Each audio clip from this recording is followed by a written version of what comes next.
सबसे पहले स्टार्ट है। सर कैसे हैं आप सब लोग? मोबाइल बंद कर दें, सीधे हो जाएं। Yellow shirt, blue shirt, brown shirt, brown shirt, इसको मैं क्या बोलूँगा, फौजी शर्ट। आज का टारगेट क्या है?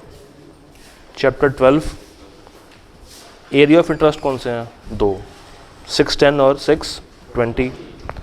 और मज़े की बात यह है कि ICAP यहाँ से सवाल मोर और लेस रिपीट तरीके से पूछता है। हमारे पास आज टाइम होगा तो हम लोग चैप्टर नंबर 1 को भी बीच में ऐड कर लेंगे इंशाल्लाह। सर शुरू करते हैं। सबसे पहले एक्सपर्ट के सवालों को देखते हैं। एक्सपर्ट क्या होता है?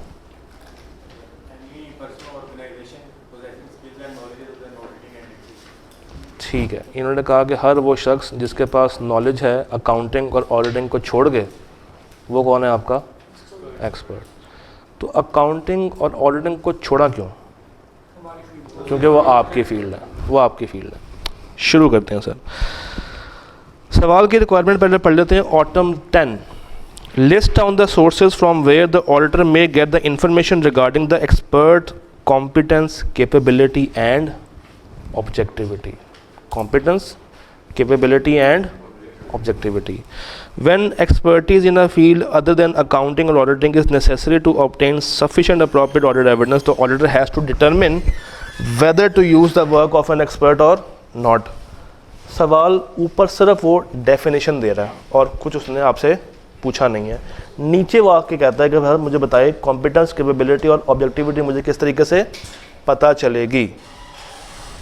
तो ये सवाल जब आपको मिल गया एग्ज़ाम हॉल में, इसको आंसर कहाँ से करेंगे? क्या लिखेंगे इसमें? क्या लिखेंगे इसमें? एक्सपीरियंस, उसकी क्वालिफ़िकेशन, पब्लिश्ड बुक्स, उसका काम को क्या सही तरीके से रिव्यू किया जाता है, उसका काम सही से मॉनिटर होता है।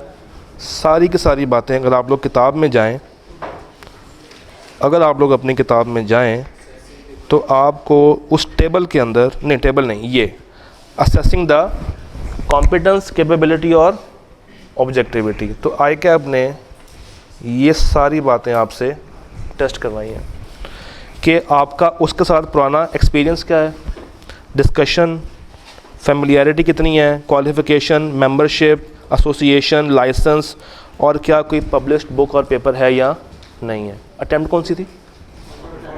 ऑटम 10। क्वेश्चन नंबर कौन सा? क्वेश्चन नंबर 8 ICAP ने यहाँ से टेस्ट कर दिया। ऑटम 10 का क्वेश्चन नंबर 8 आप यहाँ से एज इट इज़ आंसर कर रहे होंगे। डन। अब देखते हैं अगला सवाल। ICAP ने अगली क्या वैरायटी कराई है? Sir next question. Next question में एक छोटा सा सिनेरियो है जिसका पार्ट बी अभी हम for the time carry forward कर रहे हैं। ये पार्ट बी आंसर होगा फ्रॉम सब्सटेंटिव। रिक्वायरमेंट ये है कि आपने ब्रीफली डिस्क्राइब करना है मैटर्स जो कि आप कंसिडर करेंगे before using the report prepared by FA। ऐसी कौन सी बातें होती जो कि आप कंसिडर करते हैं उसके काम की रिपोर्ट को यूज़ करने से पहले, उसके काम को इस्तेमाल करने से पहले क्या क्या चीज़ें आपको देखनी होती हैं?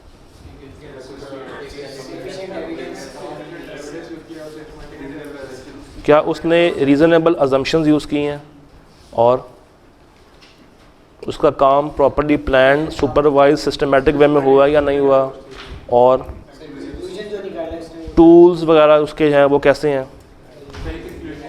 उसकी कैलकुलेशंस कैसी हैं, एक्यूरेसी, कितना एक्यूरेटली वो काम कर रहा है, और कंप्लीटनेस उसके काम में कितनी है।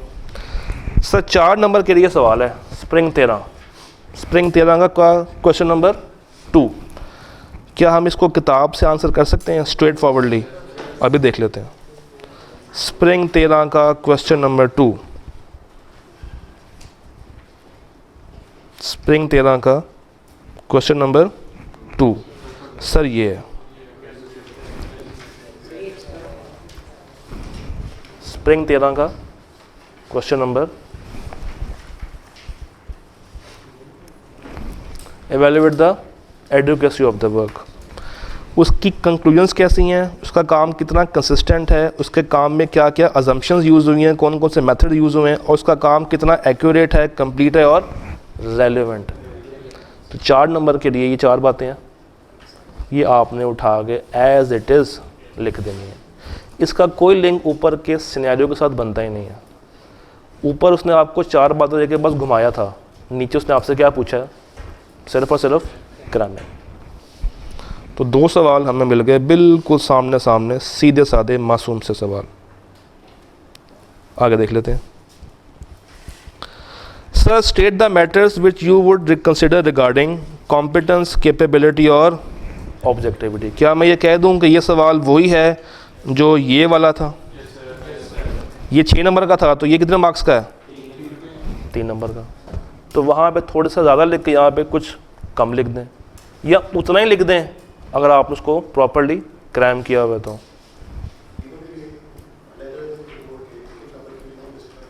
क्या? हाँ, तो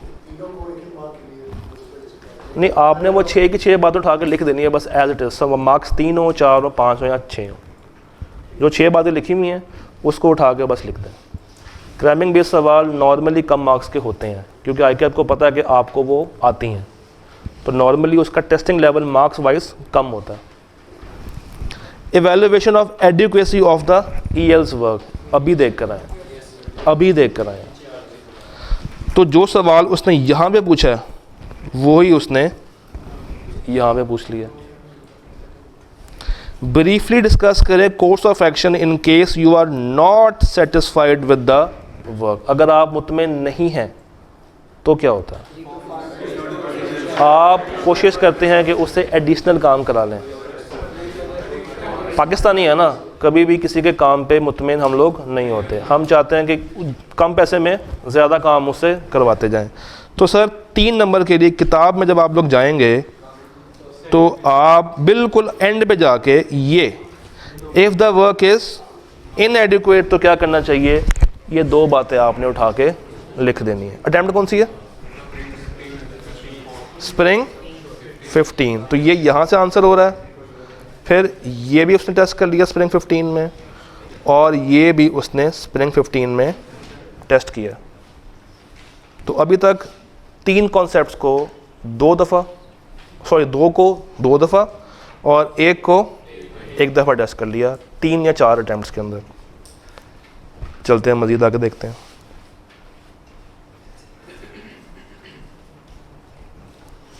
अच्छा जी,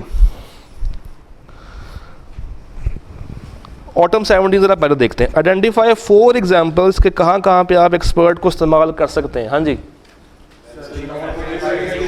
लॉयर, इंजीनियर, डॉक्टर, एक्चुअरी और हर वो फील्ड जो कि अकाउंटिंग और ऑडिटिंग से हट के है। तो क्या 2 नंबर हासिल करना मुश्किल है? जो फ्यूचर की चीज़ों को प्रेडिक्ट करता है, एक्चुरियल साइंसेस जो कि बजट्स बनाने में काम आती हैं। जी 2 नंबर के लिए उसने आपसे क्या पूछा है? एग्जाम्पल्स।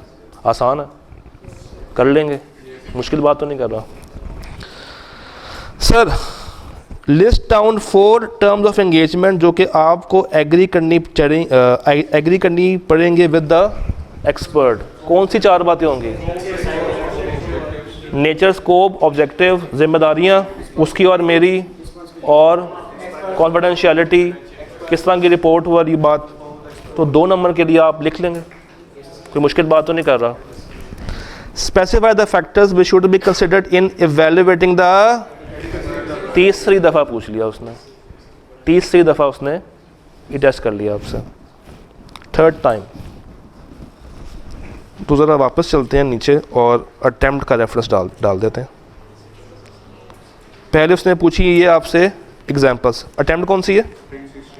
स्प्रिंग 16। उसके बाद आपसे पूछी है उसने एडिक्वेसी पूछी है ना, क्या है स्प्रिंग? एक और सवाल भी था ये स्प्रिंग 16। तो अभी तक वो कौन सा ऐसा एरिया है जिसमें से 2 दफ़ा उसने पूछा है कॉम्पिटेंस वाला, 1 दफ़ा उसने पूछ लिया टर्म्स, 3 दफ़ा उसने पूछ लिया आपसे एडिक्वेसी एक दफ़ा आपसे पूछ चुका है एग्जाम्पल्स, और एक दफ़ा आपसे पूछ चुका है कि अगर उसका काम एडिक्वेट ना हो तो क्या होगा। क्या अभी तो कोई लॉजिकल सवाल देखा है? वापस चलते हैं। ये वो एरियाज़ हैं जहाँ पे आप इजी मार्क्स ले सकते हैं, बस आपको लिखना आना चाहिए। तो कोशिश किया करें कि इन एरियाज़ के ऊपर अच्छा काम करें। Sir, is there any need to evaluate adequacy of expert work? मतलब वो फिर से उसी सवाल के पीछे पड़ गया। If the procedures related to the competency, capability, independence already perform हो चुके हैं, तो क्या स्टिल मुझे उसके काम की एडिक्वेसी को चेक करना चाहिए? करना चाहिए। चौथी दफ़ा पूछ चुका। Can an audit firm include a reference? हाँ जी, क्या हम उसके काम को बतौर रेफरेंस अपनी रिपोर्ट में इस्तेमाल कर सकते हैं? यस या नो? यस और no? No, unless required by. और अगर कर रहे हैं तो क्या जिम्मेदारियां उस पर डाल दूं?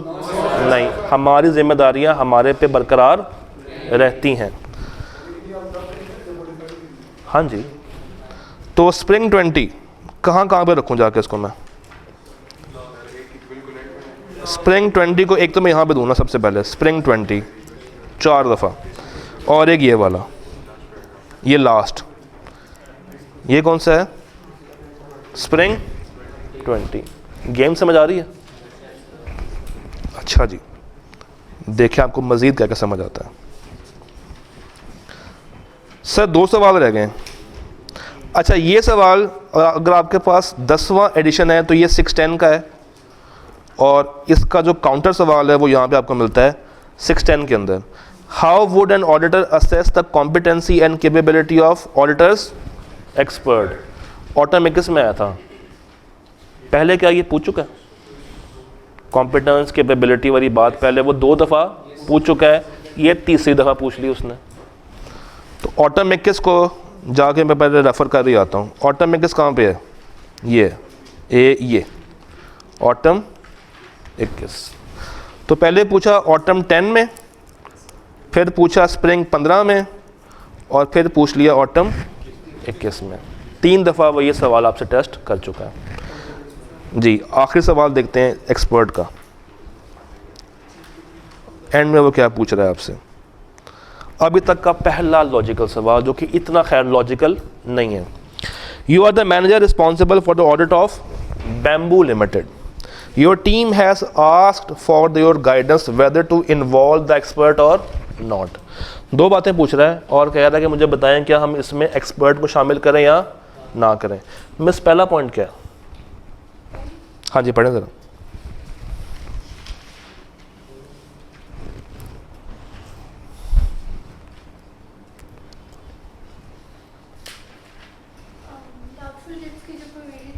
जी, valuation of provision for doubtful debts, इसकी प्रोविजन सिग्निफिकेंटली कम होगी by 100 million as compared to previous year. Question is, provision for doubtful debt, क्या इसको वर्कआउट करने के लिए मुझे किसी थर्ड पार्टी की ज़रूरत है?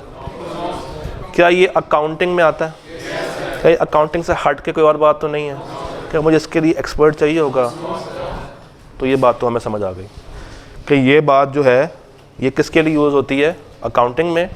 तो एक्सपर्ट कौन होता है? Which is other than auditing and accounting. तो ये बात किसकी है? अकाउंटिंग की। Miss, next point please, fix assets वाला।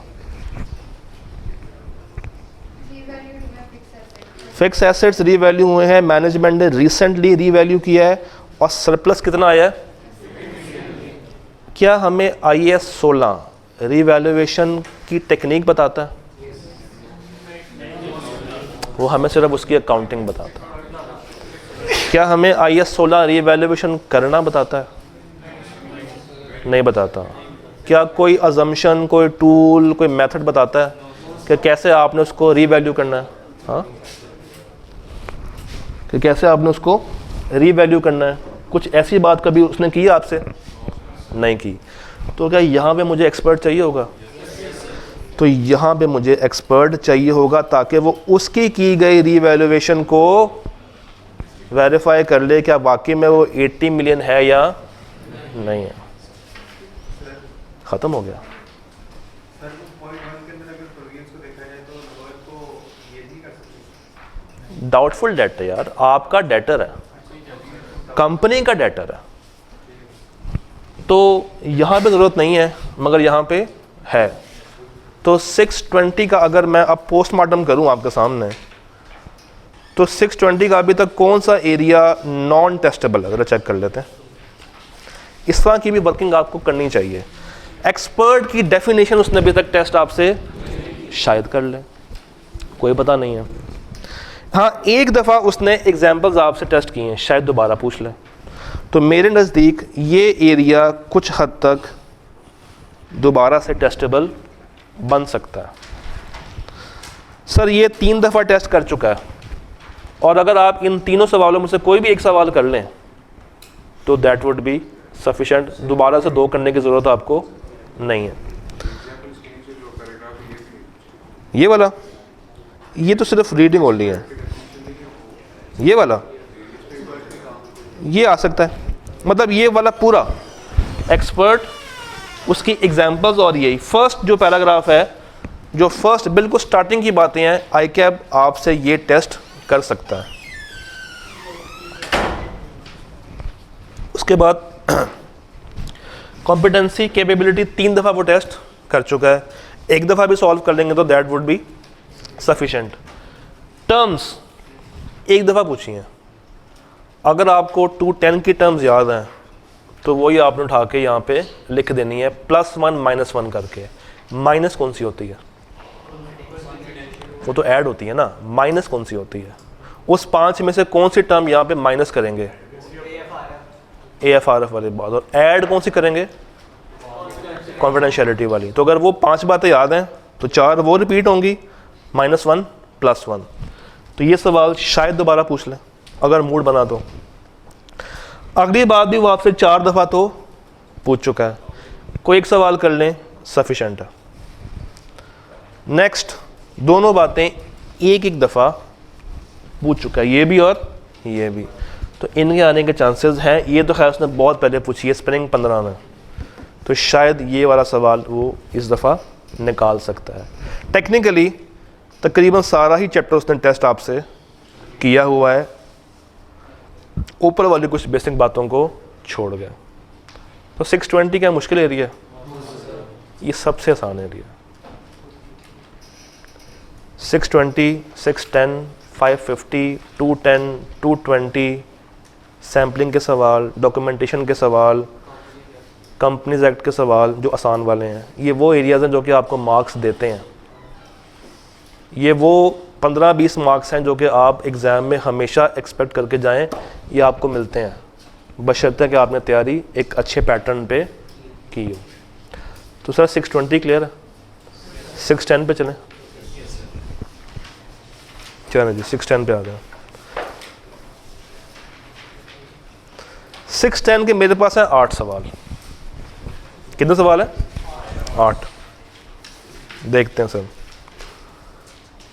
जो आखिरी सवाल है ना, उसमें तो ये हो गया है जज्बाती, वो तकरीबन आपसे सारी बातें टेस्ट कर रहा है।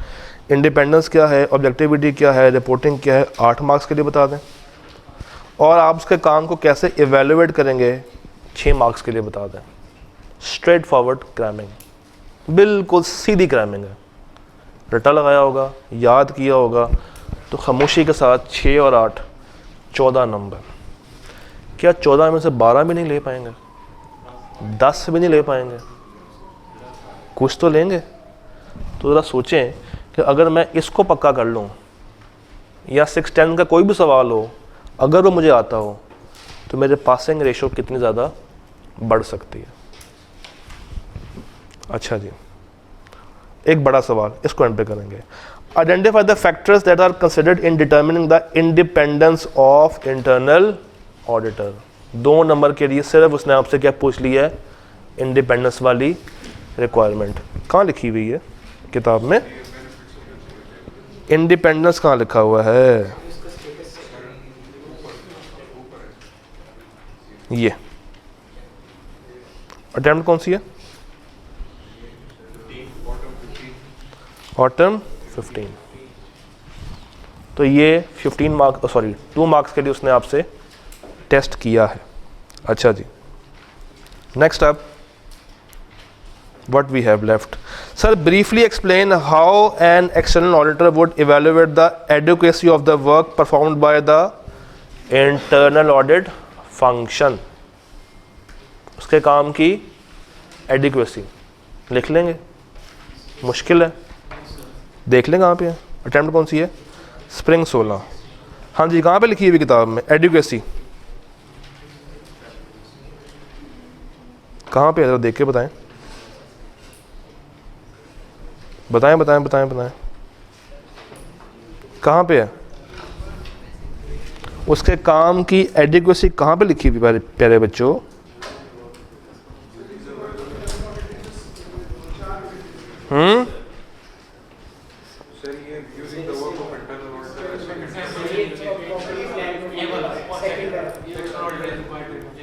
स्प्रिंग,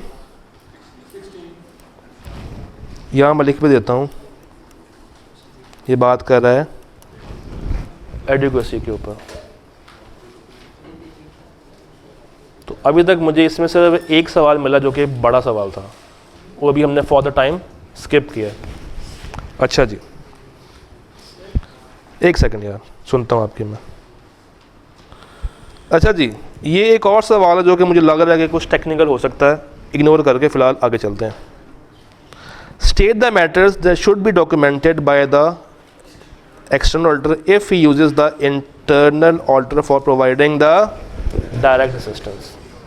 कितना क्लियर सवाल है, बिल्कुल एंड पे लिखा होगा किताब के, डॉक्यूमेंटेशन लिखी हुई ना एंड पे, हम भी यहाँ पे लगा लें फिर निशानी स्प्रिंग 19 की। कहाँ पे है स्प्रिंग 19, ये है ना, यही है, उसने कहा है डायरेक्ट असिस्टेंस की, स्पेसिफिक उसने कहा, वो काफ़ी स्पेसिफिक कह रहा है।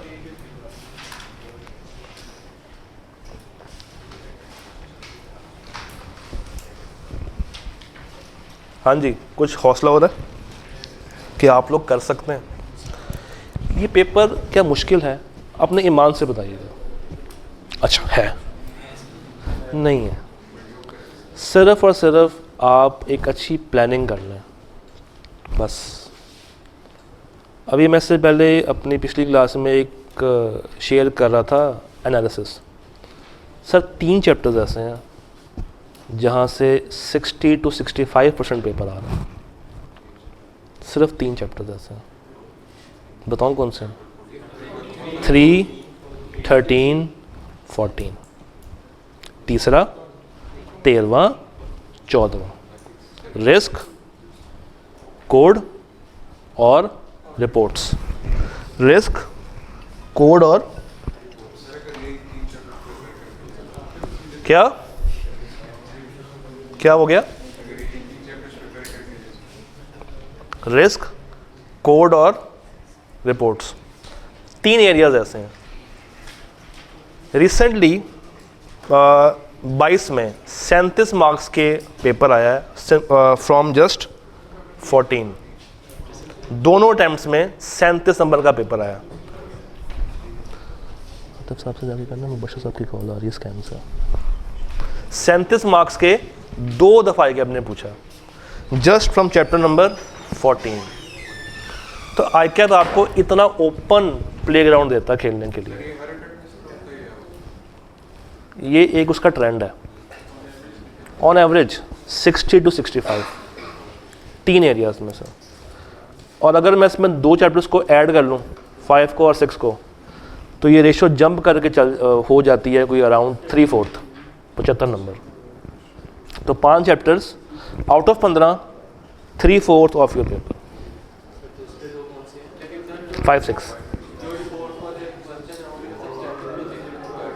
रिपोर्ट्स वाले सवालों में जो वो बात करता है प्रोसीजर्स की, मज़े की बात है कि वो सब्सटेंटिव नहीं होते मेरे भाई। ये वो बातें लिखी होती हैं जो कि 14 के अपने ज़ाती प्रोसीजर भी हैं। 14 जब आप खोल कर देखते हैं ना, तो हर स्टैंडर्ड में उसके अपने रेलेवेंट ज़ाती प्रोसीजर्स लिखे हैं। ये हम बात करेंगे जुमेरात वाले दिन, आपको दिखाऊंगा कि वो कहाँ से आंसर करना है। वो सिर्फ सब्सटेंटिव पे गेम नहीं खेलता। 14 का सवाल बहुत ही रेयर मिक्स करता है वो सब्सटेंटिव के साथ, बहुत ही रेयर मिक्स करता है। खैर ये बातें हमारी थर्सडे पे हैं, वापस आते हैं। जस्ट कहना ये चाह रहा था कि थोड़ा सा मोटिवेटेड आप फील करना शुरू कर दें। जब तक आपकी अप्रोच नहीं बनेगी मुश्किल होगी। पैगाम पहुँचा दिया, बस ठीक है। अच्छा जी सर, नीचे हमारे पास एक सवाल था जो कि हम छोड़ के आए थे। ये जगह पे ज़रा गलत क्लासीफाई हुआ है। ये 610 का सवाल है। State any 4 factors which the external auditor may need to consider while assessing the competence of the internal audit function. भाई इससे सीधा सवाल हो, क्या पूछे आपसे? कितना मार्क्स का सवाल है? 4। और आंसर कहाँ से हो रहा है? हाँ जी, कहाँ पे लिखा हुआ है?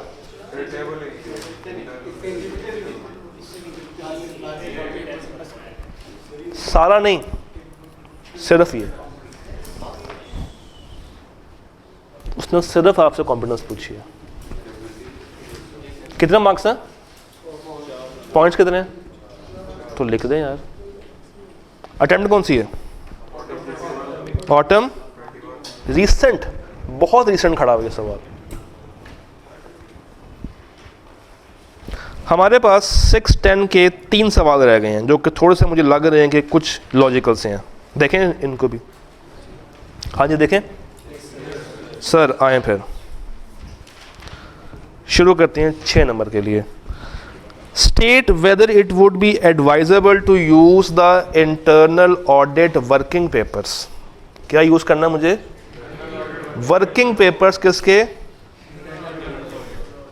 इन द अबव, यानी कि ऊपर कुछ ऐसा वाकया हुआ होगा जिसके होने के बाद अब मुझे डाउट है कि क्या मुझे उसके काम को इस्तेमाल करना चाहिए या नहीं। And give 3 distinct reasons to support your. Distinct किसे कहते हैं? अलग अलग।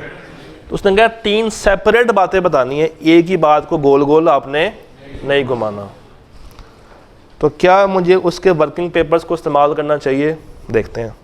Your firm is the auditor of Cell Phones Private Limited, CPPL, which operates a chain of mobile phone retail outlets. ठीक है। About 25% of the shareholding in CPPL is owned by Anwar and his wife. तो 25% की share holding इनके पास है, तो बाकी किसके पास होगी? देखते हैं। Anwar is the CEO of CPBL and also looks after the finance and operations of the। एक बंदा CEO भी है, एक बंदा मेजर शेयर होल्डर भी है, और वही बंदा फाइनेंस भी देखता है और उसके ऑपरेशंस भी देखता है, और वही बंदा है जिसने इसको शुरू भी किया। There are 5 other directors and each of them holds, यानी कि 25 इनके पास था, 15 × 5 कितने हो गए? 75, और ये 25 कितने हो गए? 100 पूरा हो गया। अच्छा जी, ऊपर वाली बात में सिर्फ जो मुझे पॉइंट खटक रहा है वो ये है कि अनवर जो है वो बहुत सारे काम कर रहा है। वो CEO भी है, फाइनेंस भी देख रहा है, और कंपनी के ऑपरेशंस भी देख रहा है। इसके अलावा कोई मुश्किल बात पहले वाले पैराग्राफ में मुझे नज़र नहीं आई। हाँ जी, अभी करते हैं बात। The internal audit function, company में एक पूरा डिपार्टमेंट है, इंटरनल ऑडिट का पूरा एक फंक्शन वहाँ पे मौजूद है। कंप्राइज ऑफ 3 सीनियर ऑफिसर्स, 3 लोग हैं, बड़ी टीम है, 3 लोगों की टीम है यार। Who are? गई भैंस पानी में, गई भैंस पानी में। 3 बंदे तो हैं मगर क्या हैं? ग्रेजुएट्स हैं। Their duties include checking of accounting records, physical stock taking, BRS इन्होंने बनानी है, पेमेंट्स को रिव्यू उन्होंने करना है, और फिक्स एसेट्स भी देखने हैं, और साथ में करंट एसेट्स को भी देखना है। तो 3 बेचारे मासूम से ग्रेजुएट्स को इतना सारा बर्डन उन्होंने दे दी है। तो सोच के बताइएगा, BRS बनाना, अकाउंटिंग रिकॉर्ड्स बनाना, करंट एसेट्स बनाना, क्या इनका काम होना चाहिए? ये काम किसका होना चाहिए? कंपनी की मैनेजमेंट का होना चाहिए, एम्प्लॉयज़ का होना चाहिए। इनका काम क्या हो कि वो उनके काम को पकड़ के चेक करें, वेरीफाई करें, एनालाइज करें, मगर ये लोग तो अपना काम खुद कर रहे हैं, तो क्या अपने किए हुए काम में कोई गलती निकाल पाएंगे? तो थ्रेट कौन सा लग रहा है? यहाँ लिख दूँ, परेशान तो नहीं हो जाएंगे? तो यहाँ पे मुझे लग रहा है कि ये सेल्फ रिव्यू थ्रेट कुछ हद तक एग्जिस्ट कर सकता है। Sir during the planning phase, ये प्लानिंग फेज कौन सी फेज होती है? शुरू की phase. During the planning phase Anwar stressed, Anwar ने जोर डाला कि भाई ऑडिट जल्दी से पूरा करो। वो अपनी तरफ से अपना इन्फ्लुएंस डाल रहा है। इसको कोड ऑफ एथिक्स की ज़बान में क्या कहेंगे? इंटिमिडेशन। वो इंटिमिडेट कर रहा है कि भाई जल्दी से मुकाओ काम को। In order to be able to submit the audited financial statements for seeking a long term, वो इसलिए जोर डाल रहा है कि उसने हमारी रिपोर्ट को इस्तेमाल करना है और जाके बैंक से एक लंबे टाइम का लोन लेना है। सेल्फ इंटरेस्ट, सेल्फ इंटरेस्ट, ज़ाती मुफाद है ना उसका लोन लेना, जिसके लिए वो हम पे जोर डाल रहा है। He was of the view that internal audit working papers would be enormous help in performing an early completion of, उसको लगता है कि जो उनके बंदों ने काम किया है, जो उनके वर्किंग पेपर्स हैं, वो इतने ज़्यादा अच्छे हैं कि हम अपना ऑडिट इजीली पहले कंप्लीट कर लेंगे। अब आप लोग बताएं कि क्या हम उसके काम को इस्तेमाल कर सकते हैं या नहीं। आपने 3 डिस्टिंक्ट रीजंस देनी थी। तो क्या एक बेंच पे 3 लोग बैठे हुए हैं? पहले तो उनके लोगों में कॉम्पिटेंस नहीं है। वो कौन है? ग्रेजुएट्स हैं। क्वालिफिकेशन कम होगी, एक्सपीरियंस कम होगा। सेकंड पॉइंट,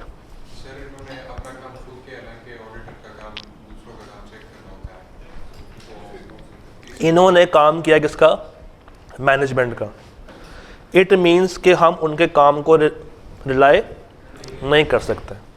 हाँ, किसी और ने किया होता, इन्होंने रिव्यू किया होता तो बात समझ आती। तो चूँकि किया भी इन्होंने ही है और बाद में मिस रिव्यू भी यही कर रहे हैं, तो कोई फ़ायदा नहीं होने वाला। तीसरी कोई बात क्या हिट हो रही है? तीसरे भाई तो ये बैठे, वो तो अनवर डाल रहा है ना, हमने तो काम उनका यूज़ करना है। जो ये वाले भाई इंडिपेंडेंस आउट है। जब आपने उनको मैनेजर की जिम्मेदारियां दे दी हैं तो वो रिपोर्ट किसको कर रहे होंगे? अनवर को। हालांकि इनको रिपोर्ट किसको करना चाहिए था? एक चीफ इंटरनल ऑडिटर को, CIA को या ऑडिट कमेटी को। यहाँ पे कोई कमेटी है तो ये रिपोर्ट किसको कर रहे हैं? अनवर भाई को। तो इतने सारे मसलों में हम इनका काम इस्तेमाल करना चाहिए। एक दफ़ा क्विकली ICAP का आंसर जाके देख लें और देख के बताएं कि क्या कोई अलग बात की है उसने आपसे।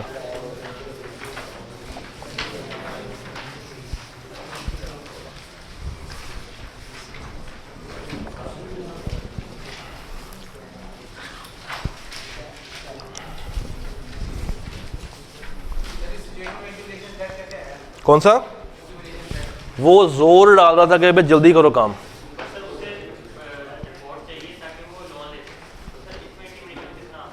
वो आप पे प्रेशर डाल रहा है कि अपना काम जल्दी करो।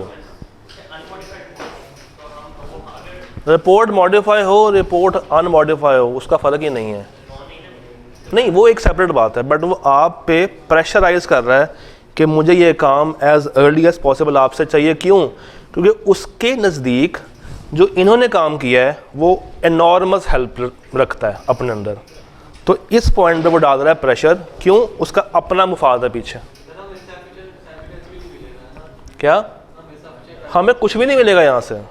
क्योंकि यहाँ पे तो सारे के सारे ही फारग हैं, ग्रेजुएट्स हैं, एक्सपीरियंस नहीं है।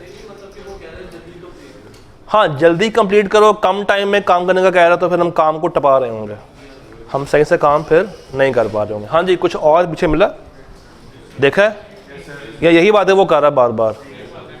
सर मोबाइल छोड़ दें या किताब को देख रहे हैं मोबाइल में? अच्छा ट्यूशन देख रहे हैं, ठीक है। आप लोग मोबाइल को बेहतरी के लिए इस्तेमाल कर रहे हैं, हम लोग अज्यूम कर लेते हैं। सर स्प्रिंग 18, चलिए काम करते हैं। ये सवाल कौन सा? ऑटम 14 का। किताब में सर इसको एलोकेट करें, किताब में कहाँ से आप इसको आंसर कर सकते हैं? किताब में कहाँ से आंसर हो रहा होगा? कहाँ से?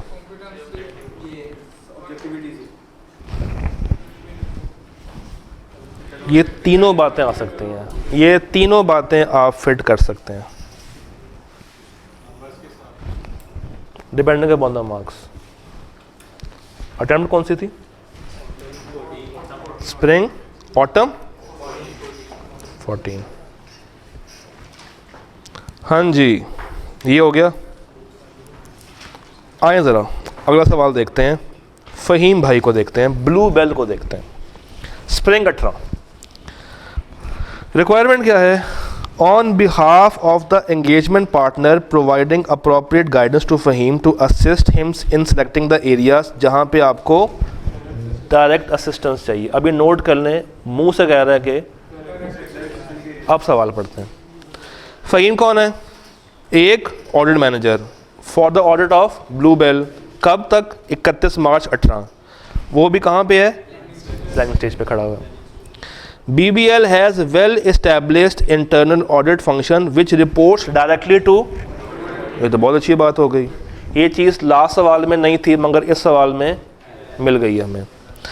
The staff of internal audit department have adequate level of competence।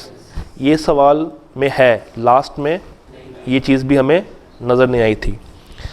And are members of professional accounting bodies. वो थे ग्रेजुएट्स, ये मेंबर्स हैं, तो इन पे ट्रस्ट ज़्यादा करूँ या उन पे? इन पे। कंसिडरिंग द अबव, फ़हीम ये चाहता है कि वो इनको इस्तेमाल करे सर्टन एरियाज़ में, तो वो डायरेक्ट असिस्टेंस करवाना चाहता है। सवाल लॉजिकल वे में स्टार्ट हुआ था, रिक्वायरमेंट लॉजिकल नहीं है। रिक्वायरमेंट क्या कह रही है कि बताएं डायरेक्ट असिस्टेंस में आप इनको कौन कौन से एरियाज़ देंगे, कैसे कैसे इनसे काम ले सकते हैं।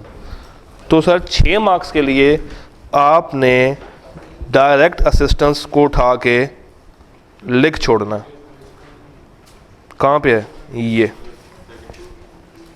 यहाँ से स्टार्ट कर दें और यहाँ तक, यहाँ चले यहाँ तक। 6 नंबर के लिए सवाल ने आपसे एट द एंड पूछा क्या? रट्टा। ऊपर उसने एक बड़ा अच्छा माहौल बना दिया। वो बच्चा जो कि ये पिछला वाला सवाल करके गया होगा, उसको ये सवाल मिला होगा, अब उसके माइंड में पुरानी बातें होंगी और वो सारी बातें ये सवाल नेगेट कर रहा था, उससे अलग था। उसके माइंड में क्या आया होगा? वही टेबल, मगर पूछ क्या रहा है? सीधा सीधा डायरेक्ट असिस्टेंस। तो कभी कभी ICAP आपसे इस तरह के ब्लफ भी कर जाता। तो सवाल लॉजिकल था मगर रिक्वायरमेंट बिल्कुल क्या थी? सीधी सादी। आपने 6 नंबर के लिए सिर्फ और सिर्फ ये पूरी बातें लिखनी है ऑफ डायरेक्ट असिस्टेंस। अटेम्प्ट कौन सी भाई? स्प्रिंग नहीं सर, उसने आपसे सब कुछ पूछा है कि उसका काम को इस्तेमाल कैसे किया जाए, क्राइटेरिया क्या होना चाहिए। तो आपने ये भी बताना है कि हम क्या क्या उनको एरियाज़ ना दें, ये भी आप बताएंगे। फिर नीचे आ जाएं तो ये बातें भी लिखनी ज़रूरी है कि हम उनके साथ क्या चीज़ें एग्री करेंगे। तो ये पूरा लिख देंगे तो 6 मार्क्स आपके कहीं नहीं जाएंगे। जहाँ भी कंफ्यूज हों कम या ज़्यादा में, तो ऑलवेज़ गो फॉर ज़्यादा। कम लिख के बार बार परेशान नहीं होना, उसको ज़्यादा कर दें ताकि आप दिली तौर पे मुतमिन हो जाएं कि भाई इतना तो मैं लिख के आ ही गया हूँ। डन। इसका आखिरी सवाल देखते हैं। सर आखिरी सवाल, Malta limited, spring 20, identify the deficiencies relating to independence. कुछ रट्टा मेरे जहन में आ जाना चाहिए, इंडिपेंडेंस की बात वो कर रहा है। And recommend the measures which should be taken to protect the independence. ऊपर का सिनेरियो पढ़े बगैर ज़रा किताब में आते हैं, इंडिपेंडेंस कहाँ पे लिखी हुई किताब में? एक ये और ये टेबल है। तो सर टेक्निकली वो आपसे टेबल ही पूछ रहा, मगर अब ये टेबल सिलेबस का एक्सप्रेस पार्ट नहीं है। तो ये सवाल आपने करना ज़रूर है, मगर आपने इस टेबल की हेल्प से करना। सवाल पढ़ लेते हैं, आपने कहना सर ने मुझे सवाल करवाया नहीं था। Malta Limited has been facing problems in running an effective department of internal audit. The directors of ML has shared with you brief structure, functions, roles and responsibilities. उन्होंने आपको बुलाया है और आपसे सारी बातें शेयर कर ली हैं, डिस्कस कर ली हैं। The department is headed by Miss Hina अकरम, एक खातून है जो कि डिपार्टमेंट को चला रही हैं। मैंने ऐसा तो कुछ नहीं कहा। खैर आगे चलते हैं। She works in close coordination with CFO और पहली गलती यहीं पे, जब वो अपने लाइन मैनेजर से या अपने फाइनेंस के हेड से क्लोज वे में काम कर रही है तो वो कभी भी इंडिपेंडेंट नहीं रह सकती। She prepares the audit plan, बड़ी अच्छी बात है, फॉर ईच क्वार्टर, शाबाश, very good, bye her self, very good. All the internal audit findings are first discussed at length with both the CFO और इतना अच्छा काम करके वेरी बैड। तो ऐसी खातून जो कि अपने CFO और CEO को सारी बातें ही बता रही है, वो अपनी इंडिपेंडेंस ऑटोमेटिकली गंवा रही है। और अच्छा, उनको बताने के बाद वो कहती है कि मैं कमेटी को जाके बताऊंगी, यानी कि ICAP ने भी पूरा का पूरा बदला यहाँ पे ले लिया। हिनास टीम कंप्राइज ऑफ 3 मेंबर्स, 3 लोग हैं, उस्मान भाई, काशिफ भाई, आमना बहन। दोबारा बोलें, दोबारा बोलें, ऊंचा बोले। मिस कितने भाई हैं? कितने भाई हैं? 2। कौन कौन से हैं? और काशिफ भाई। आपकी बहन कौन सी है? आमना बहन। Usman is responsible for the audit of treasury and payments. Usman को डाल दिया ट्रेजरी में और पेमेंट्स में। काशिफ को डाल दिया है प्रोक्योरमेंट में, पेबल में और प्रोडक्शन में। Amna is responsible for the audit of revenue और रिसीवेबल और एसेट्स फॉर द लास्ट, यानी कि पिछले 3 सालों से तीनों लोग एक ही तरह के काम बार बार कर रहे हैं। तो जब वो 3 साल से एक ही डिपार्टमेंट में है, फैमिलियरिटी क्या आएगी? फैमिलियरिटी। फिर जब वो एक ही डिपार्टमेंट में है तो क्या उनकी रोटेशन होनी चाहिए थी? होनी चाहिए थी। हिना बिलीव्स दैट द, अच्छा एक सेकंड ठहरें, ये तीनों कौन से काम कर रहे हैं? मैनेजमेंट के। इनका काम यहाँ पे है ही नहीं, इनका काम है उनके काम को चेक करना, मगर ये तो खुद कर रहे हैं। कहाँ लिखा हुआ? बस काशिफ ही है ना, बाकी काम पे है। चलें, स्टिल वो इस काबिल तो वैसे भी नहीं है। Hina believes that the continued involvement of her team in the same area has helped them to develop expertise in the assigned। उसने कहा जितना अपने आप को वो उतनी फील्ड में इन्वॉल्व करेंगे वो उतनी ही एक्सपर्टी हासिल कर जाएंगे। This also helps her and her team to design internal controls। ये काम तो इनका है ही नहीं। तो अब बताएं, क्या वो टेबल, मेरी बातें और इस सवाल में जो एम्बिग्विटीज़ हैं मिला के कोई 7 में से 5 एक नंबर ले लेंगे? कर लेंगे।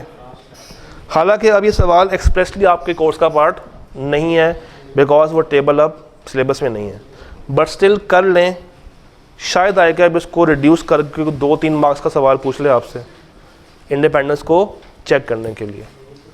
डन। 610 भी हमारा इख्तिताम को पहुंचा। छुट्टी। ये companies act, companies act. Sir इस तरह का सवाल आता है कि वो कहते हैं कि इंटरनल ऑडिटर की ऑब्जेक्टिविटी को इवैल्यूएट करें, तो उस केस में ये जो लिखे हुए पॉइंट इसके अलावा इसके क्वेश्चंस बना दिए sir. Welcome back to the previous era of companies Act. हम लोगों ने शुरू में एक वादा किया था कि हमें जहाँ जहाँ पे मौका मिलेगा हम लोग वहाँ पे अपना ये वाला पोर्शन निकाल के फिर से शुरू कर देंगे। तो आज ऑन डे 3 हम लोग ये वादा वफा करने वाले हैं। देखते हैं कहाँ तक पहुँचते हैं। जो रह जाएगा वो कल, जो फिर रह गया वो परसों। Autumn 21 state the requirements of the companies act for the appointment of auditor in the above situation.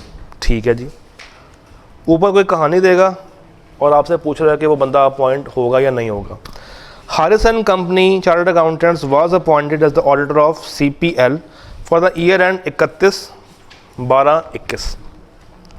Haris अपनी फर्म का अकलौता पार्टनर है और 5 सितंबर 21 को उसकी डेथ हो गई। इन लिल्लाहि व इन्ना इलैहि राजिऊन। CPL ने अभी तक कोई ऑडिटर अपॉइंट नहीं किया। उसकी डेथ कैजुअल वैकेंसी है। कौन फिल करता है, इन हाउ मैनी डेज, और अगर वो ना करे तो इस केस में क्या हो रहा है, डेथ कब हो रही है, उससे काउंट करें नेक्स्ट 30 डेज कितने होंगे।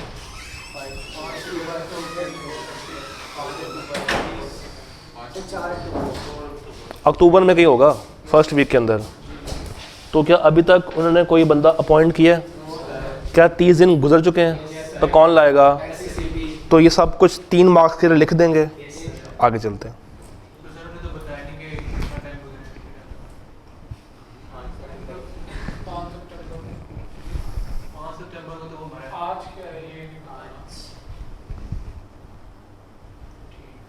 अभी तक कोई पॉइंट नहीं हुआ। अगर एग्ज़ाम में बैठ के परेशान हो गए हैं, क्या करूं? अज्यूम कर लें, फिर दोनों बातें करें। अगर तो 30 दिन नहीं गुजरे तो डायरेक्टर्स, अगर गुजर गए हैं और अपॉइंट नहीं हुआ तो SSCP। डन। सलमान भाई शेयर होल्डर हैं किसके? पोल्का डॉट के। And wants to appoint auditor other than the existing. तो आपसे पूछ रहा है कहानी कि पुराना कैसे जाएगा और नया कैसे आएगा। वो कहानी क्या है? सबसे पहले कम से कम 10% शेयर होल्डिंग रखने वाले अकलौते या मिला के शेयर होल्डर्स क्या करेंगे? वो प्रपोज कर सकते हैं एक नया क्लाइंट, एक नया फर्म, मगर उसके लिए पहले उनसे कॉन्सेंट लेनी। उसके बाद क्या होता है? 7 दिन के अंदर नोटिस जाएगा। कंपनी फ़ौरन से वेबसाइट को अपडेट कर देगी। कंपनी फ़ौरन से बताएगी रिटायरिंग को, और रिटायरिंग क्या बनाएगा? Letter of representation. वो मीटिंग में पढ़ के सुनाया भी जाएगा। और जब भी नया आएगा और जो पुराना जाएगा, रजिस्ट्रार को इन हाउ मेनी डेज बता देना है। What is. तो सर 5 नंबर के लिए कहानी लिख देंगे, टिक लगा दो यहाँ पे, परेशान तो नहीं होंगे? शाबाश। In the light of companies act describe the requirements for cost audit. आई के अपने कहा बच्चों आओ 4 नंबर के लिए रट्टा तुमसे टेस्ट कर रहा हूँ, आके जो तुम्हें आता है उसको लिख दो। तो मेरा नहीं ख्याल कि इसमें से आप कम मार्क्स लेंगे अगर आपको याद है तो, और अगर आता है तो लिख देंगे। डन। सर मेरे पास 3 फर्म्स आ रही हैं, मगर इसको फिलहाल इग्नोर करते हुए नीचे आते हैं। Under the Companies Act, state the procedures to be followed if the board of directors decide to recommend the reappointment of existing। और नीचे वो बात कर रहा है अल्फा ने रीअपॉइंट करना है। ये सवाल अगेन कौन सा भला? कहानी का। आइडेंटिफाई द सिचुएशंस जहाँ पे कमीशन अपॉइंट करेगी वैकेंसी को। कब कब करेगी? पहला टाइम पे ना हो, सब्सिक्वेंट टाइम पे ना हो, कैजुअल वैकेंसी टाइम पे ना हो, अपॉइंटेड बंदा गलत हो, वो सारी कहानी 5 पॉइंट्स 3 नंबर के लिए आपने प्रोड्यूस कर देने। सर यहाँ पर आते हैं, वेल्दी बैंक लिमिटेड, ये सवाल पढ़ें ज़रा, एक सेकंड। सवाल में हो क्या रहा है पहले आप लोग ज़रा मुझे पढ़ के बताएं कि आपकी अंडरस्टैंडिंग क्या है इस सवाल को लेके।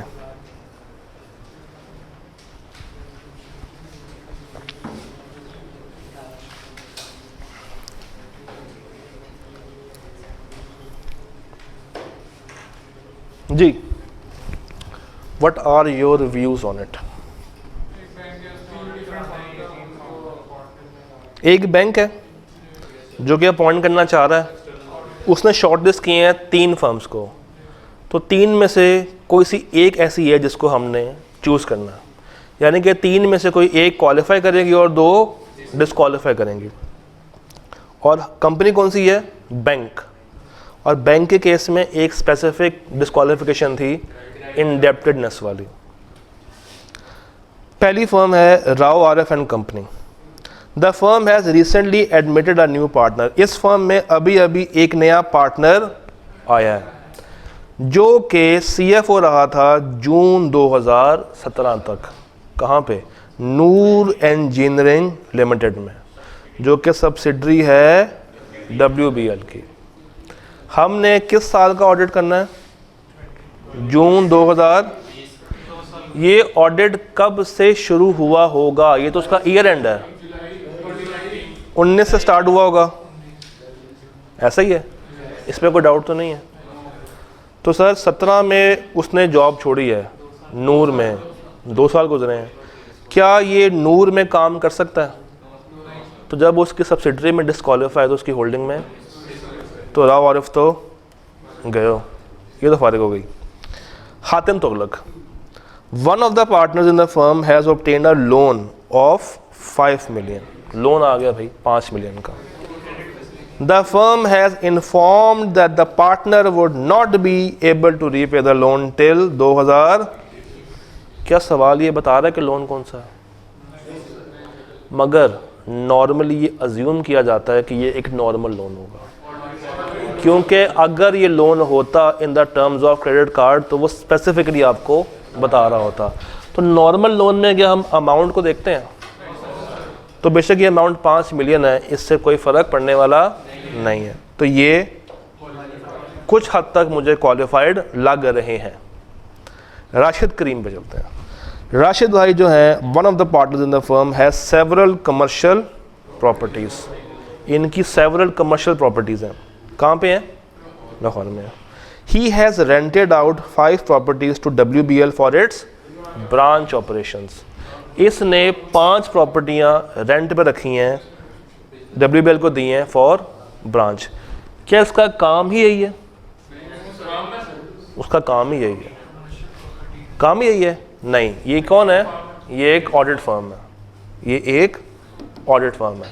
मगर क्या कमर्शियल प्रॉपर्टियाँ किराए पे देने से इनका कोई बिजनेस रिलेशनशिप डेवलप होगा? मगर क्या वो डायरेक्ट है? नहीं, वो इनडायरेक्ट है। तो हो सकता है कि ये नॉर्मल कोर्स में ना हो, तो यहाँ पे अपॉइंटमेंट मेरी वैलिड नहीं हो सकती। तो कौन रहेगा पीछे? हातिम तुगलक।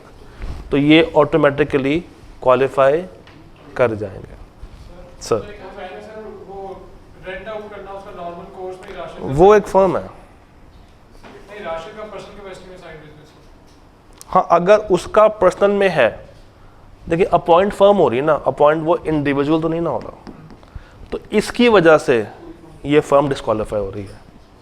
अगर इसका ज़ाती काम हो तो ये ज़ाती कैपेसिटी में जाके कर सकता है। जी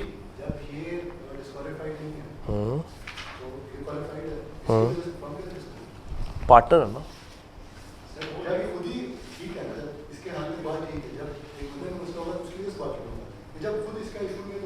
हमने अभी अपॉइंट किसको करना है? फर्म को। फर्म का एक पार्टनर कहता है फर्म का एक पार्टनर एक ऐसी ट्रांजेक्शन कर रहा है जो कि उसको सूटेबल नहीं लगती है। क्यों? क्योंकि वो अभी फर्म की कैपेसिटी में खड़ा हुआ है, वो अभी फर्म की कैपेसिटी में खड़ा हुआ। अगर वो फर्म की कैपेसिटी को छोड़ दे तब वो कर सकता है। शर्त क्या है कि वो उसका वाकई में एक नॉर्मल कोर्स हो और ऑडिट वो कभी कभी करता हो। नॉर्मली क्या माना जाता है कि अगर एक पार्टनर है उसका मेन काम क्या होगा? ऑडिट करना, ना कि प्रॉपर्टियों को रेंट आउट करना।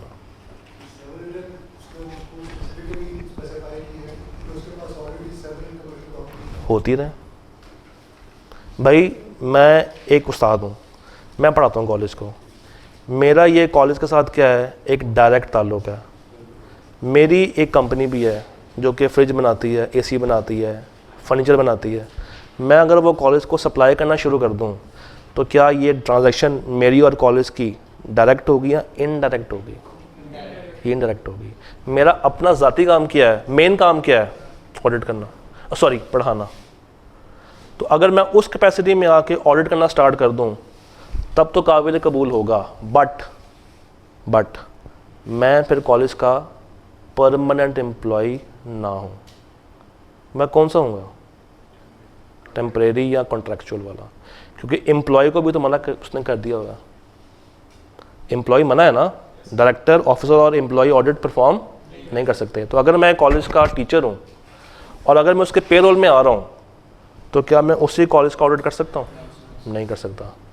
बट अगर मैं एम्प्लॉय ऐसा हूँ कि मैं उनसे पार्ट टाइम करता हूँ काम, रेगुलरली नहीं करता, यहाँ पे मैं उसका ऑडिट परफॉर्म कर सकता हूँ। अगर मैं उनके साथ कोई ऐसी ट्रांजेक्शन करना स्टार्ट कर दूँ जो कि मेरी ट्रांजेक्शन नॉर्मली नहीं होती है तो क्या ये एक बिज़नेस है? ये एक बिज़नेस है, बिज़नेस तो है। बट क्या ये मेरा नॉर्मल काम है? नहीं। मेरा काम क्या है? पढ़ाना। तो Rashid, one of the partners in the firm has several commercial properties, ठीक है। He has rented out 5 properties to WBL for its branch operation. सारी बातें छोड़ते हैं, क्या एथिकली अलाउ है? एथिक्स मानता है? वहाँ पे एक शर्त ये भी है कि अगर एथिक्स वाले मना कर दें तो इनको भी मना करना पड़ेगा। क्या एथिक्स वाले मानते हैं? अब वो तो भाई एक बात की बात है ना, बट क्या एथिकली ये चीज़ करेक्ट है? कहाँ लिखा हुआ आप लोग? तो बहुत सारी उसके पास हैं। चलें इसके ऊपर हम बाद में बात कर लेते हैं, जरा आगे चलें। हाँ जी।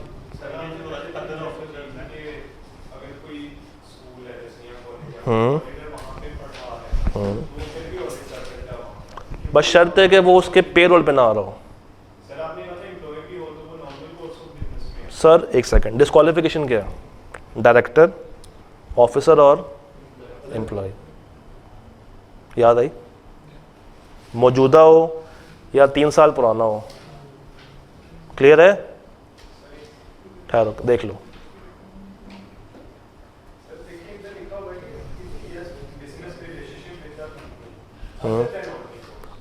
तो इसका ऑर्डिनरी कोर्स क्या था?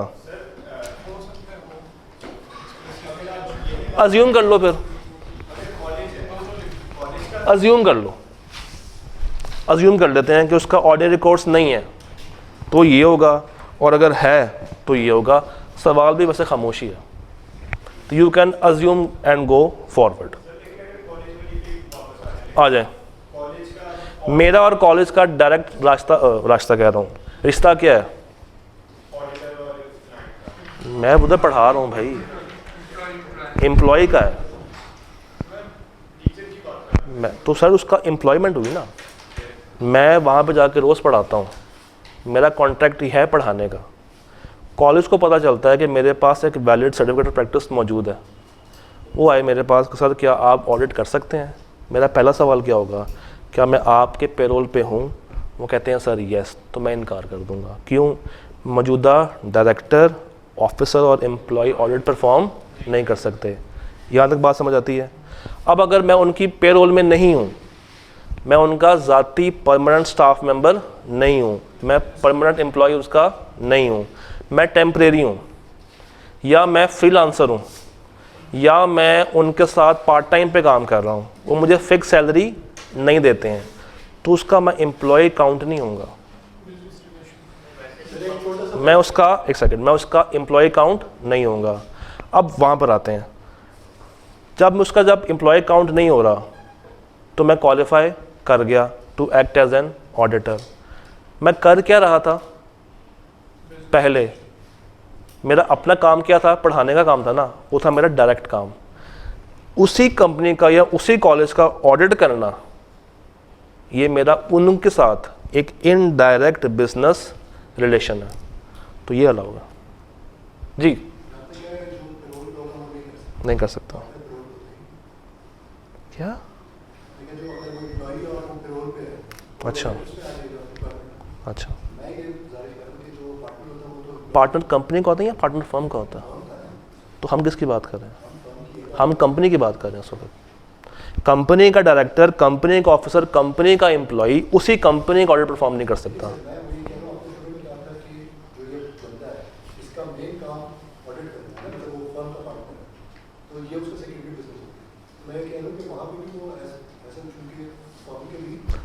मैं आपको एड्रेस करता हूँ, मगर थोड़ा सा आगे जाके, ताकि इनका थोड़ा नुकसान हो बेचारों का। सर करते हैं वापस आएंगे, मगर कुछ सवाल पहले कर लें। Spring 18 on 5 March 2018 HSBN company has been offered appointment as external auditor of Tile Limited for the year ending 31 December 18। ये TL है, ये किसकी सब्सिडरी है? CBL की, और CBL का ऑडिट कोई और करता है, ठीक है। हाथ में एक पार्टनर है जो कि क्रेडिट कार्ड फैसिलिटीज़ यूज़ करता है CBL से, और बैलेंस कितना है उसका? 1 पॉइंट। वो कहता है कि मेरा ये प्लान है कि मैं आपके पैसे क्लियर कर दूंगा ऑडिट स्टार्ट होने से पहले। तो क्या इसकी बात मान लें? नहीं। इट इज़ एक्सपेक्टेड कि ऑडिट शुरू हो जाएगा 1 नवंबर 18 से, तो उसकी बात हमें माननी चाहिए?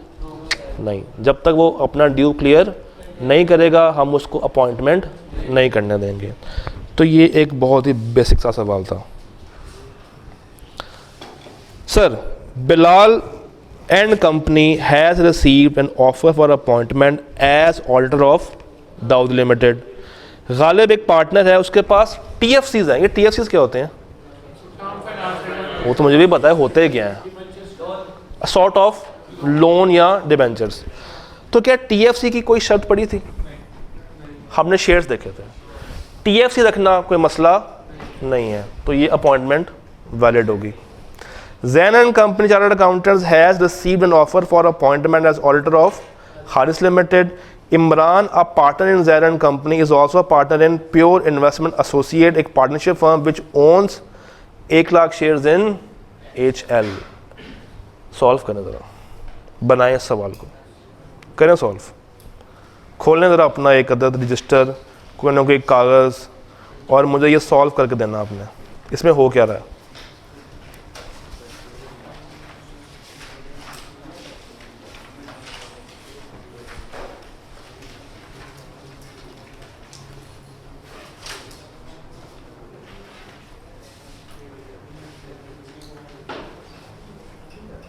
सॉल्व कीजिएगा please. Your time starts now for 3 minutes, just 3 minutes.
हाँ जी, कहाँ तक पहुँचे हैं? वो कुछ लिखा भी है, वो कुछ कर भी रहे हैं, वो कुछ देख भी रहे हैं, नहीं देख रहे। मुझे बताइए मेन कंपनी कौन सी है जिसका आपने ऑडिट करना है? तो मसला HL में आ रहा है, मसला कहाँ पे आ रहा है? वो क्या है, वो क्या है? उसने शेयर्स रखे हुए किस में? HL में। तो क्या मैं ये कह दूं कि उसकी एसोसिएट बन रही है?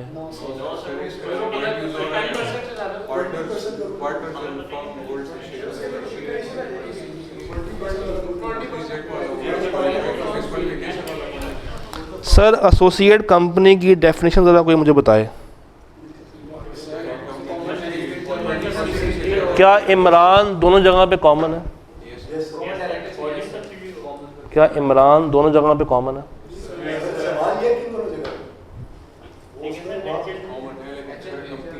HL में क्या है?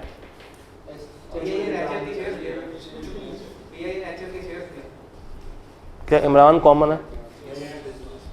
तो एसोसिएटेड कंपनी के साथ एक वर्ड और भी लिखा होता है, एसोसिएटेड, उसका मतलब क्या होता है?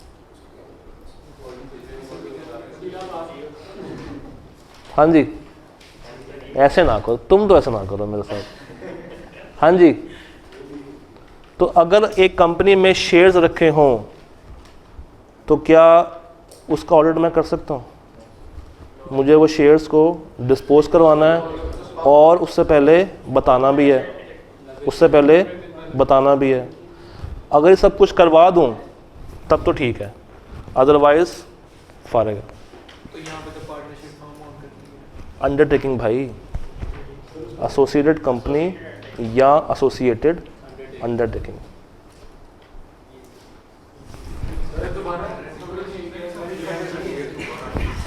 क्या इमरान कॉमन पार्टनर है?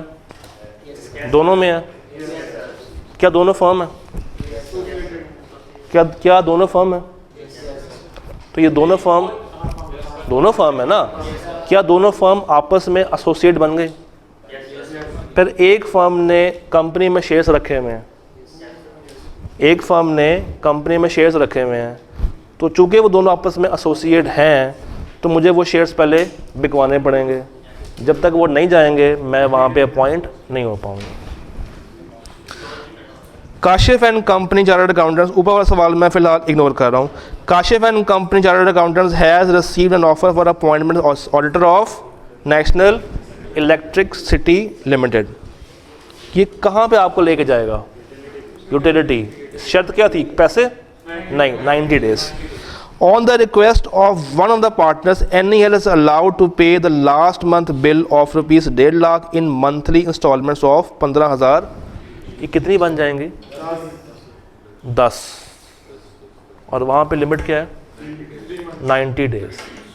90 डेज। तो क्या आप ज़रा मुझे सोच के बताएं, वैलिड है या नहीं? 3 मंथ्स तक वैलिड है, उसके बाद फारिग हो जाएगा। तो चलते ऑडिट में ये भाई डिस्क्वालीफाई हो जाएंगे। शुरू में रहेंगे, उसके बाद डिस्क्वालीफाई नहीं, शुरू में रहेंगे, बीच में आके वो डिस्क्वालीफाई हो जाएंगे जैसे टाइम लिमिट क्रॉस हो जाएगा 90 डेज़ का। 90 डेज़ का क्रॉस होना भी वहाँ पे ज़रूरी है।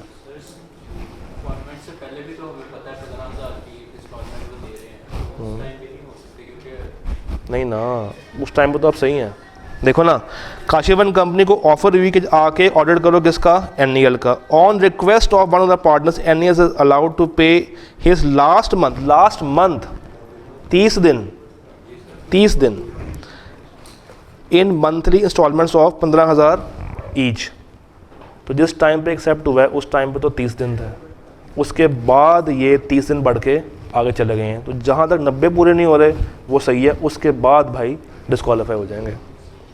Zubair and company has received an offer for appointment auditor of Harun Limited. Saima, who is the wife of a partner, is also a CEO of Jameel Limited. JL is an associated, कितना अच्छा सवाल उसने बता दिया। JL क्या है? Associated company है किसकी? HL की, और साइमा के पास उसके शेयर्स हैं। ये सिंपल बात कर रहा, वो ही डिस्पोज करेगा 90 डेज़ वाली बात, और फिर आपकी अपॉइंटमेंट हो सकती है। ABC and DF Limited are associated companies on account of common directorship. Salman and company have received an offer for appointment as the auditor of ABC. Salman, a partner in SCC, is the spouse of Naveen, who is employee in DEF. ज़रा बताएं क्या हो रहा है? Spouse किसकी होनी चाहिए? Director की। यहाँ पे किसकी है? तो मसला है नहीं। All the partners of Kashif Associates are CMA. The firm has received an offer for appointment as the auditor of NPL. Paid-up capital है 5 लाख और 30% shares are held by Sayal, जो कि एक पब्लिक कंपनी है। क्या ये सब्सिडरी बनती है? नहीं। क्या ये 3 मिलियन से कम है? तो आप बताएं मुझे क्या करना चाहिए? कर सकते हैं। 3 नंबर के लिए बता दें, इस रूल की एक्सेप्शन रूल क्या है कि नॉर्मली शेयर होल्डर्स जो normally external auditors are appointed by shareholder at the AGM। क्या क्या एक्सेप्शंस है? कैजुअल वैकेंसी और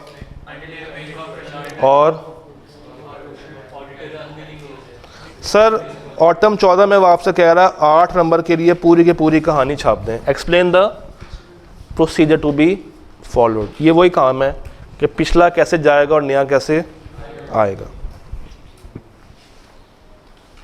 आखिर सवाल करते हैं स्प्रिंग 14 का।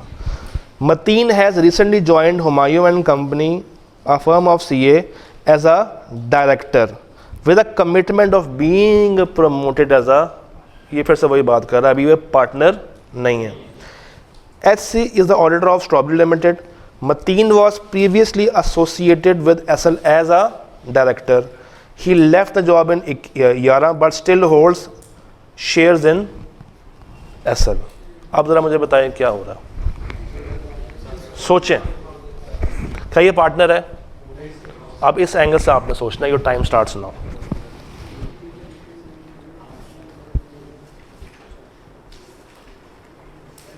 Your time starts now. मैं बता दूं कि लिमिटेशन पार्टनर पे होती है, हिंट दे दिया आपको।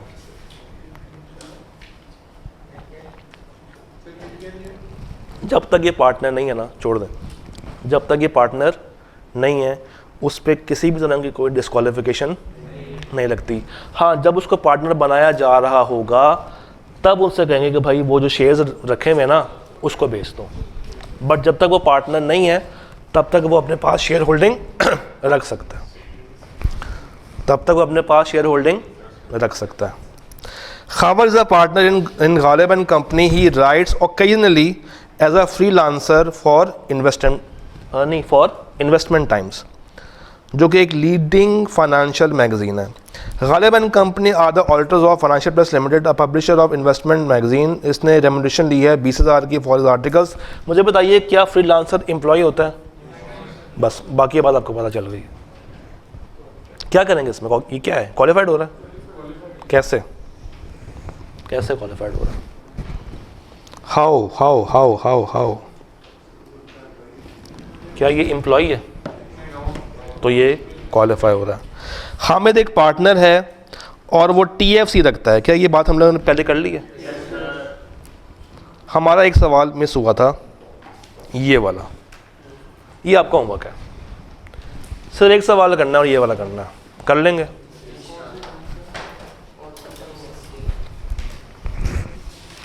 हम कल यहाँ से कहानी को फिर आगे लेके चलेंगे और जो सवाल रह गए हैं उसको पूरा कर रहे होंगे। कितने रह गए हैं? एक ये रह गया, बस ख़त्म हो जाएगा कल। एक ये रह गया, 2 3 और एक ऊपर वाला, 4 सवाल रह गए हमारे।